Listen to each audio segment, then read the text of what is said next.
Hey YouTubies, how's it going? I hope you all are better than Anthony and I tonight. Um, okay, my last video, I've been meaning to post. I'm trying to get my butt in gear. Well, this morning I was actually, when we were heading to this dialysis appointment, I was in the process, filling on my phone and trying to get a video ready to post on public.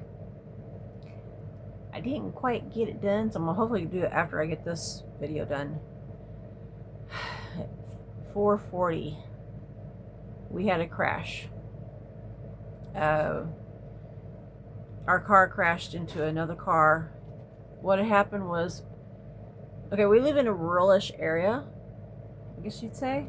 There's a lot of pastures with cows in them and everything. Well, and also Missouri is known for its hills.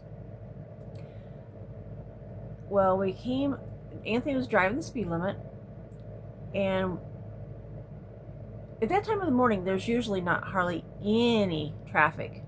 Like, when we're going down on our side of the road, there's maybe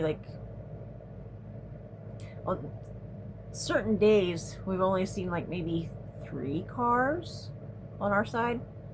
And then other days, maybe 10 to 15. It's not many at all.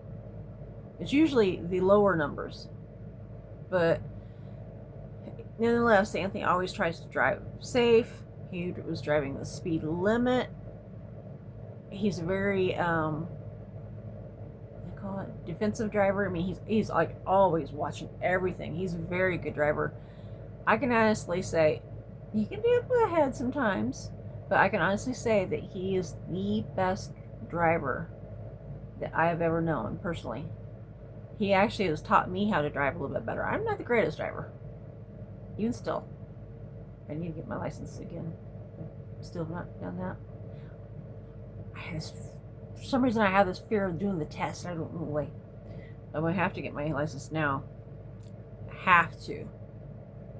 I have no choice. So we crested a hill, and it was going up the hill, we didn't see what was on the other side until it was too late. We crested the hill going 65 miles an hour. There was a car cross-eyed in the road. Their front end was even over the line. Sorry, I'm still scatterbrained with this. This is really...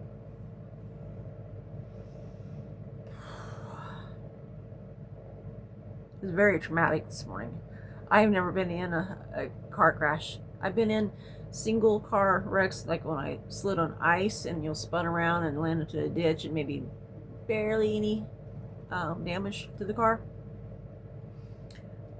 This was not that case, so it was very...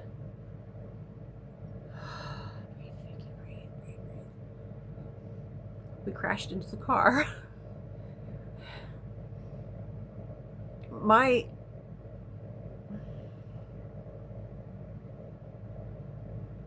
Sorry. I'm trying to get through this because I really don't want to have to do this video over. This is the only take I've done on this, but trying to keep my cool and get through this and let you guys know what's going on with us, and hopefully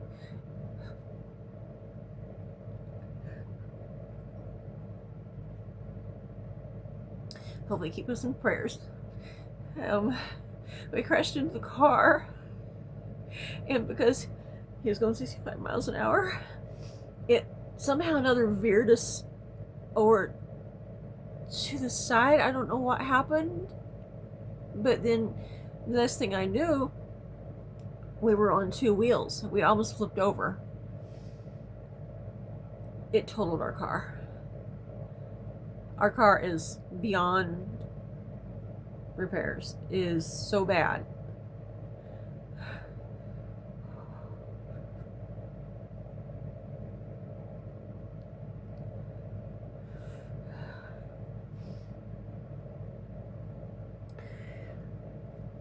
there was the car that was across the road, parked, stalled. I don't know what happened. I don't know if they were stalled or they just parked after they hit a deer.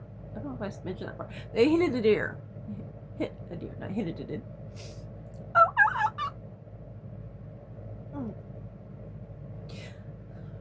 Rib pain. There was another car on our side of the road that was stopped to check on that driver. But the problem was, they didn't get over on the shoulder very well, and so they were kind of on the shoulder, kind of in the road, kind of a thing. So, so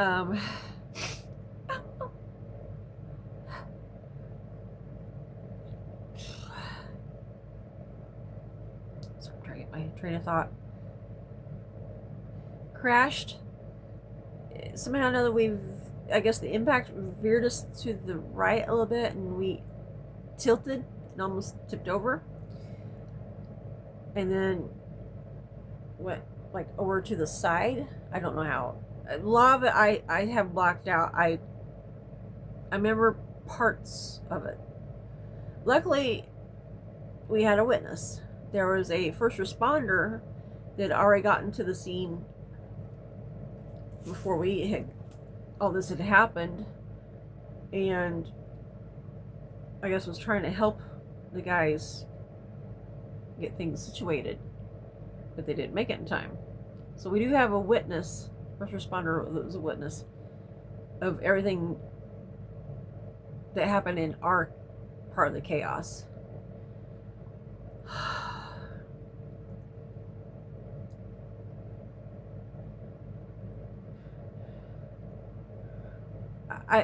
I think I remember Anthony saying just before we crashed, I think I remember him saying something, but I don't remember what it was.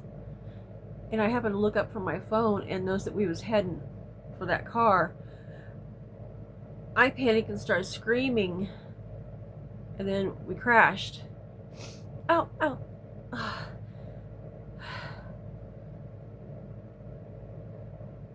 It totaled our car. I have pain in my, like, 1 or 2 ribs. I think it's 2 ribs. I'm not for certain, but at least one. I can feel it when I move and sneeze and cough and giggle. I'm trying to have to make myself not giggle. When we were at the ER, Anthony and I both, since we have so many health issues, we just naturally try to crack jokes, to keep the mood light, and make the best of a bad situation instead of a Debbie Downer or something like that. So I was constantly cracking jokes, and because of it, my rib,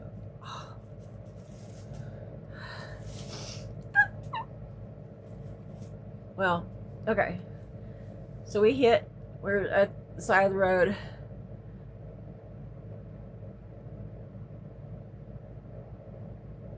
Anthony and I both talked to each other to make sure each other was okay.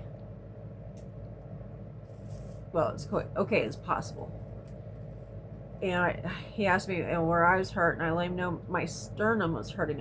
I don't know if it's from the seatbelt or the airbag that got me. I think it was the seatbelt. My sternum was hurting. I let the EMTs know that it wasn't my heart. It was my sternum that was hurting. My left ribs, I think it's 2, and my left knee. Because all the adrenaline, I didn't realize until later. Also, my left side of my neck had started hurting when I was at the hospital after I was calmed down. It's better now. Mostly it's just my ribs and my knee that hurt right now. Mostly the ribs. The car started smoking. Anthony thought it was going to catch on fire, so he had me quickly get all my stuff out, get my laptop out, our phones,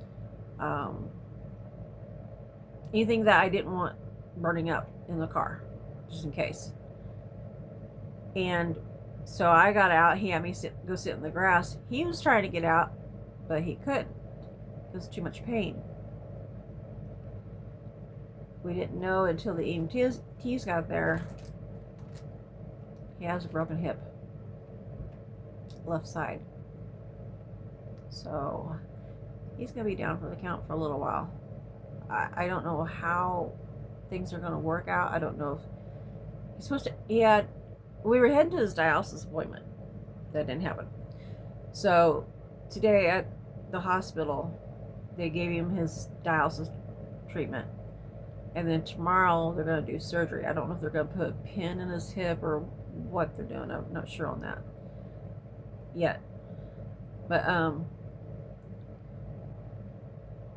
and from there, I don't know. He's probably going to be in the hospital for a couple of days. From there, I don't know if he's going to go to a rehab center or something like that, or come home. He's wanting to come home already, which I understand. I get it. But with a broken hip, not being able to get around hardly. He has a walker and he's got a cane, so that will help. I can't lift on him. I don't have the strength and energy to do everything that would need to be done to help him. So I'm hoping to God he doesn't put this burden on me, because I can't do it. I don't have the strength and energy to do it. I wish I did. If I can get him up and I can help him get dressed. I've done that many times, especially when he was first disabled after he found out he was diabetic. And we thought he had early onset dementia, and he couldn't get dressed himself. I mean, we literally thought he had early onset dementia.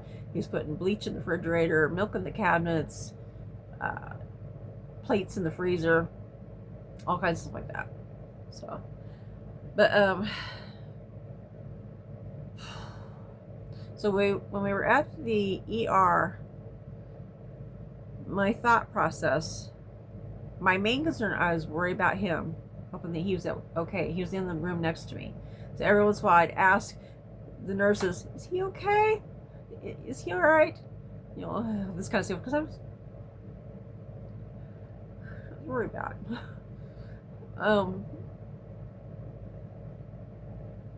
When we were at the scene, the EMTs, they first thought about sending him to Warrensburg, but both of us didn't want to be separated. We at least want to be in the area where we could actually see each other. So I'm wiggling. So we chose to go to Sedalia Hospital, Bothwell. And that way we can be together. Because when he got whisked away had to be sent to research hospital in Kansas City to have his quadruple bypass surgery. They whisked him away to life flight him to that hospital. That was traumatizing, because him and I are together 24/7, pretty much. Just maybe occasionally, just or not, but most of the time, probably 98-99% of the time, we are. So that was traumatizing. So we chose Sedalia Hospital. I know I'm all over the place on this. I'm sorry.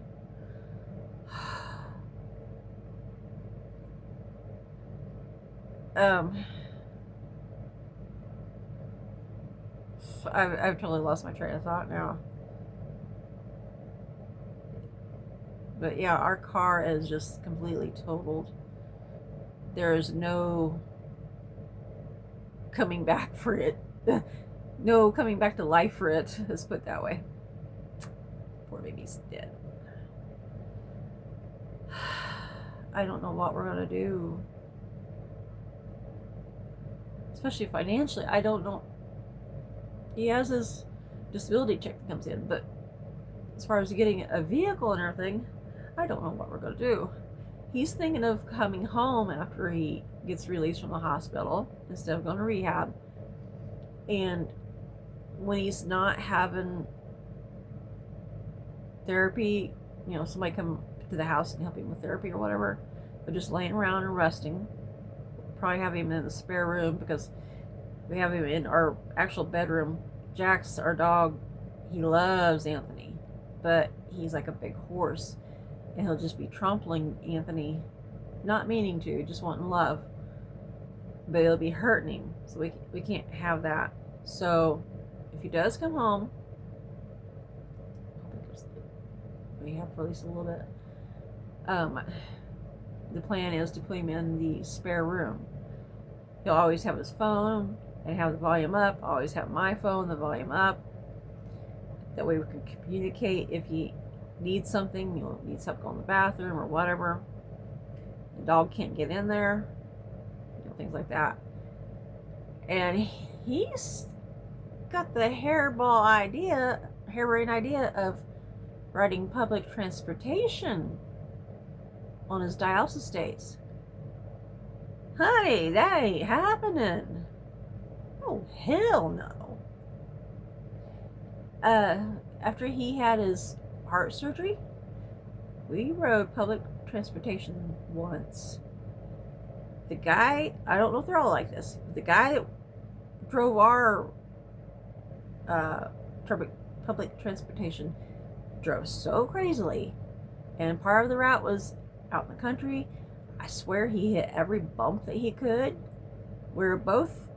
I was in one seat and Anthony was in the seat to the left in front of me on the other side.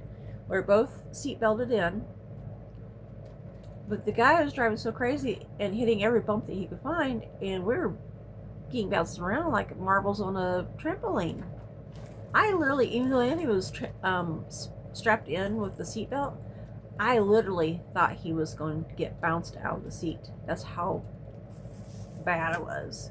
And we were both sore like crazy after just riding it. So I don't know what he's thinking. That ain't gonna work. We'd use Dad's car, but even before all this, Anthony can't get in and out of it very good. Like hardly at all.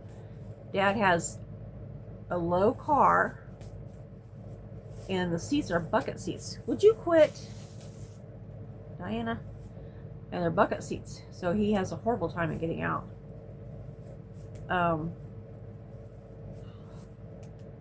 So that idea's out. So, well, the other thing I can think is maybe our insurance will possibly, after this, have a rental temporarily. I've never gone through any of this. I have no idea of what we're supposed to be doing, who I'm supposed to call to get this and that done. We did go, me and my dad, on the way home from me being with Anthony, and they released me. We stopped by the tow service place so I could get some of my stuff out of the car. Oh my goodness. I got some pictures of our car. Man. So if I get a chance, I'm going to post the pictures at the end of this. It's been a horrible day. Oh, earlier after me and Dad got home, that was scary enough riding with him. He's 90 years old. He should not be driving. Even in the past, anytime Anthony and I rode with Mom and Dad, when Mom was alive, we'd sit in the back. Dad's driving is so bad that we were always afraid of having a car wreck. We would both close our eyes and even go to sleep if we could, just so that if there was going to be an accident, we wouldn't see it coming. I kid you not. Every single time, because he's that bad of a driver. He crosses the line all the time and gawks around and everything. He's not a safe driver.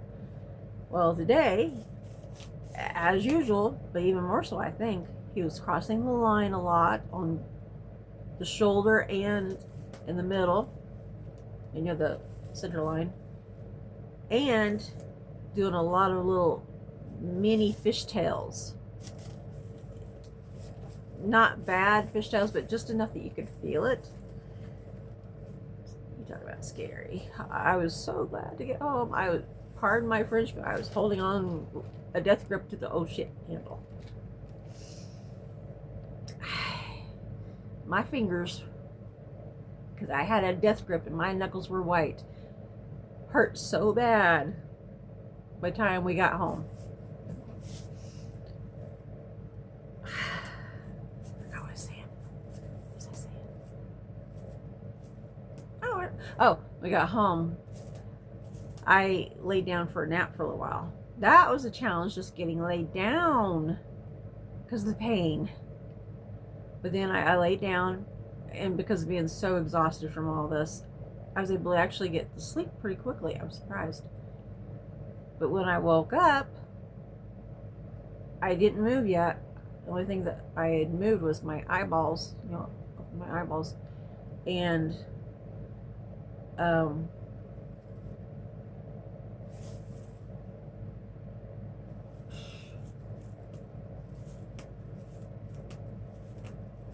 I didn't think anything was wrong.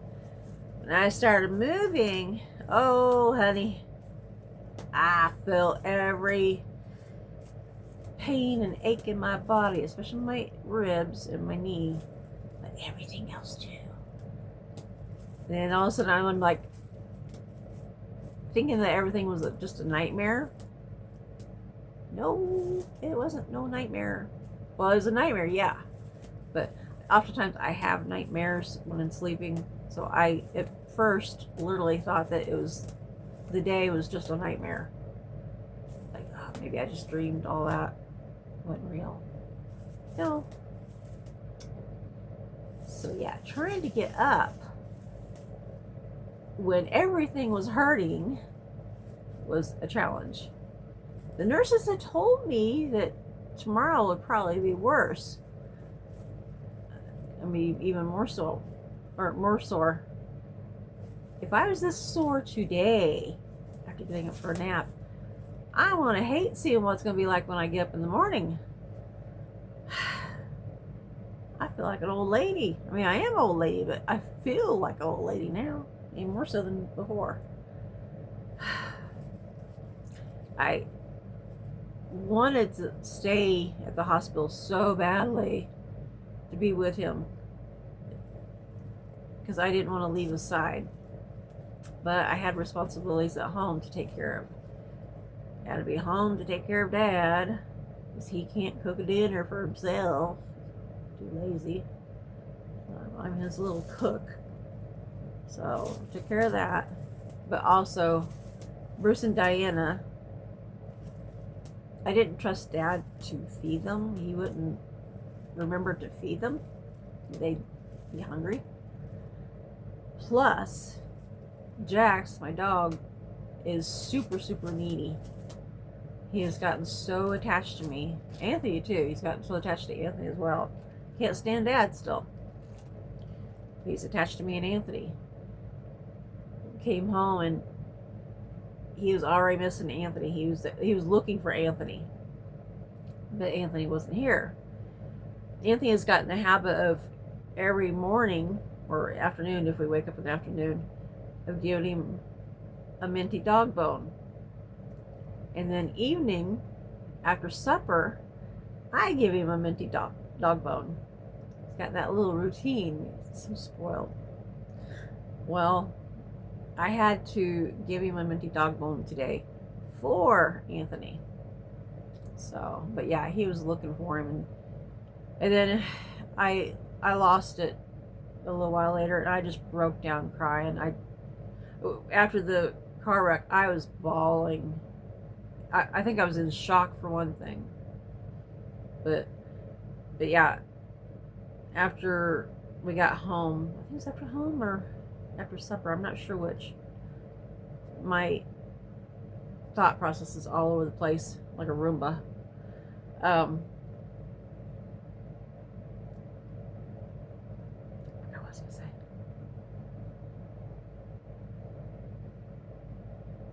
Really?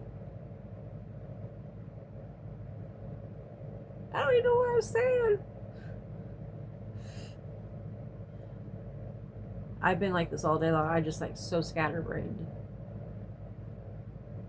What was it I was saying? Okay, I guess that was gone bye-bye. Anyway. I don't know.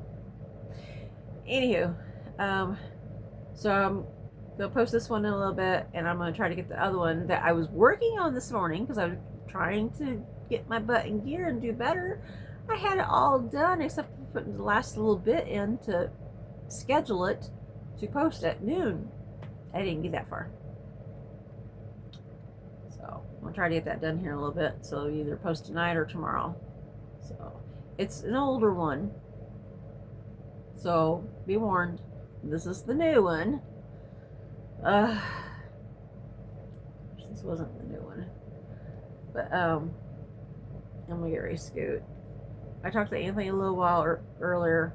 He called me to tell me good night. Luckily I'd managed to get his phone to the hospital with me. I'm a pack rat, so I had like 4 or 5 bags and my fuzzy hoodie thing that I got at Walmart. I am horrible at being a pack rat, so I had everything with me.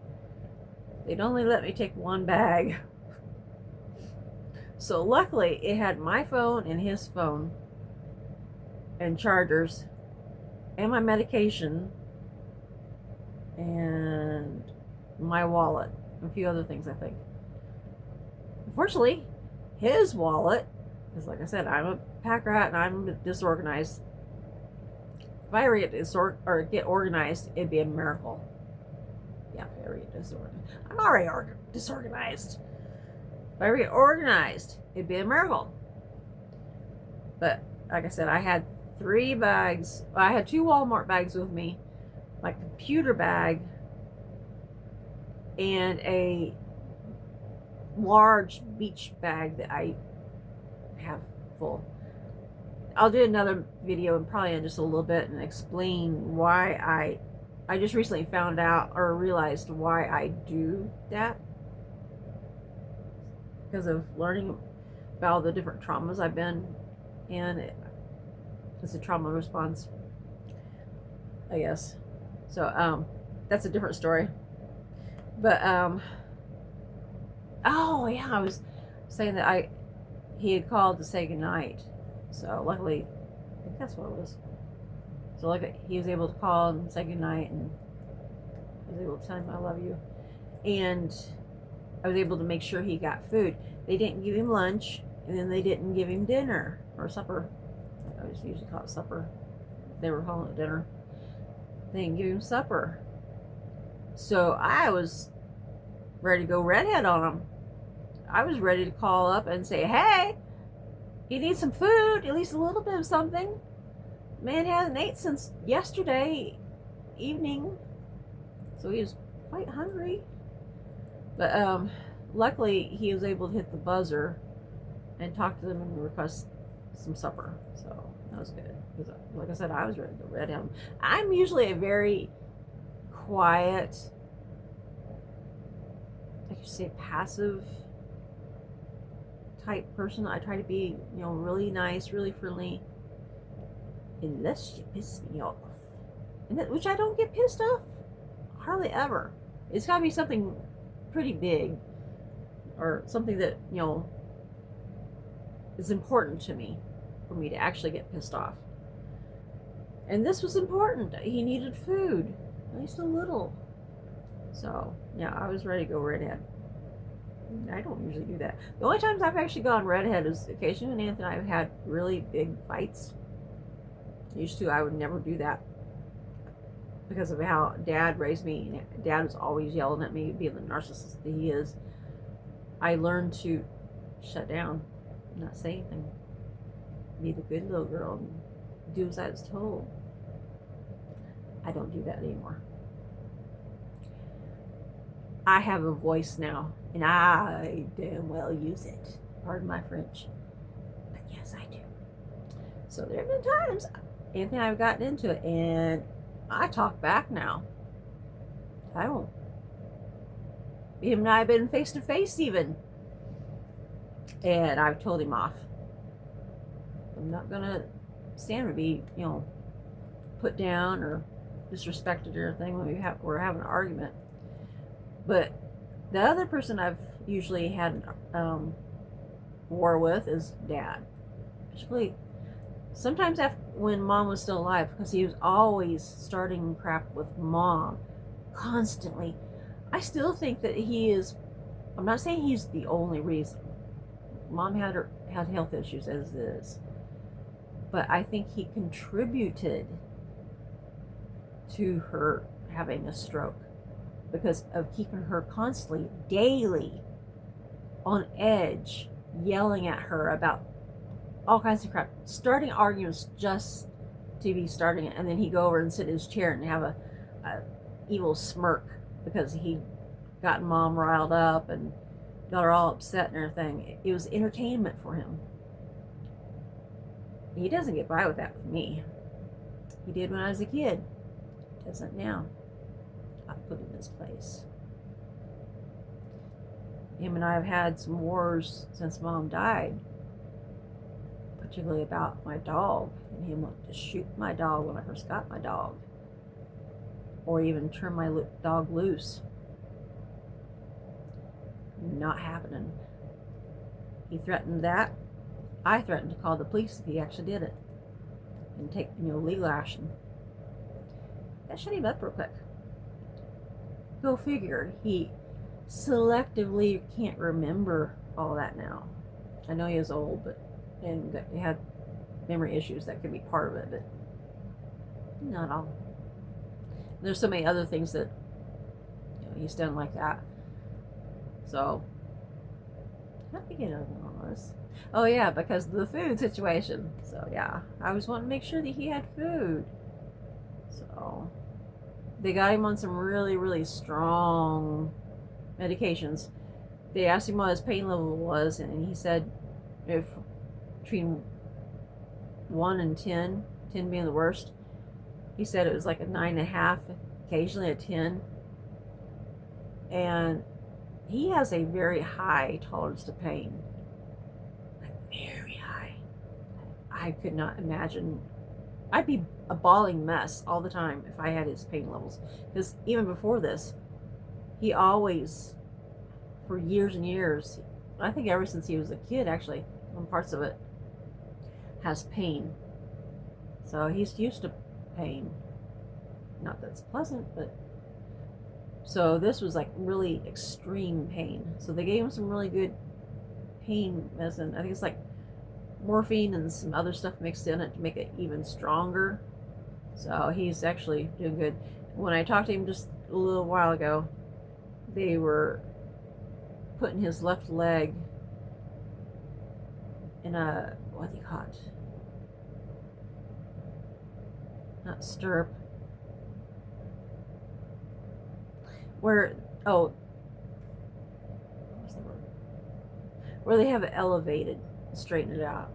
So that was painful for him, but I think they have him situated now that where he'll be at least, for the most part, comfortable-ish through the night and be able to get some sleep. So I figure that's important. So, all right, I need to scoot. I'm sorry to ramble. It's been a rough day, and I just need to let you guys know what was going on. And I was in the process of getting the video, get my butt in gear. Just trying. So I'm gonna get it posted after I get done with this. So I love you guys. Don't forget to like, comment, subscribe, share, and hit that notification bell if you're new to our channel. Like I always say, we keep it real. We're not fake like a lot of YouTube channels. So we keep it real. And this was as real as it could get. What was it? So, alright. I'll keep you updated on Anthony and let you know how he's doing. If I'm able to. Oh, Dad will be there though. I can't really do videos with Dad in the room because he just interrupts everything. And don't even get me started on that. But anyway, I will, maybe if Dad's out of the room or something in the bathroom or whatever, at least get a little mini clip so you can see Anthony, or even just a couple pictures so you can at least see him, know that he's still alive. We're lucky, we really are, especially going 65 miles an hour and hitting that car. Oh, I don't know if I even told you or not. I think I forgot to tell you this part. This is what really pissed me off. How did I forget to tell this part? The guy that hit the deer and then was cross-eyed across the road. He didn't move his car before he did it. Well, okay. God, this is getting long. I'm sorry. He hit the deer, and somehow or another it spun him where he was across the road. Well, the ding-dong got out of his car to go check on the deer. Yeah. Now, granted, I am a bleeding heart for animals. I love animals. I think animals are just... I like animals more than most humans. So I kind of get it on going and checking on the deer, even though it was probably mutilated by then. But he could have at least moved his car off of the road so it'd be safe when people come up over that hill. He didn't do it. So that's why we plowed into him. Anthony couldn't do anything. We just crested and the car was there. There was no way for Anthony to dodge anything, especially a car there and a car there. I think there was another one over in the back because the EMT, but it was further over. So we had no choice but getting out and checking on the deer. Oh. And what really pisses me off is he got out and checked the deer and we plowed into him. His car had minimal damage and he wasn't hurt at all, or at least barely from hitting the deer. He didn't have to be rushed to the hospital or anything like that by ambulance like we did. It was just Anthony and I that got hurt pretty bad, him worse than me. He was able to drive his car away once they gave him the okay to go home. Why can people not take other people into consideration when something like that happens or anything happens? Why can't people take consideration of other people? Think about other people besides themselves, or the animal, which I understand, like, to a degree. But come on, we could have been killed. Seriously, because it was that bad of an accident.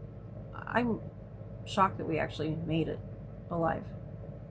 Because anyway, I'm in a rambling mood, and I just I need to vent about that just a little bit. So anywho, I'll catch you guys again later, and I'll keep you posted. Thank you. Bye bye.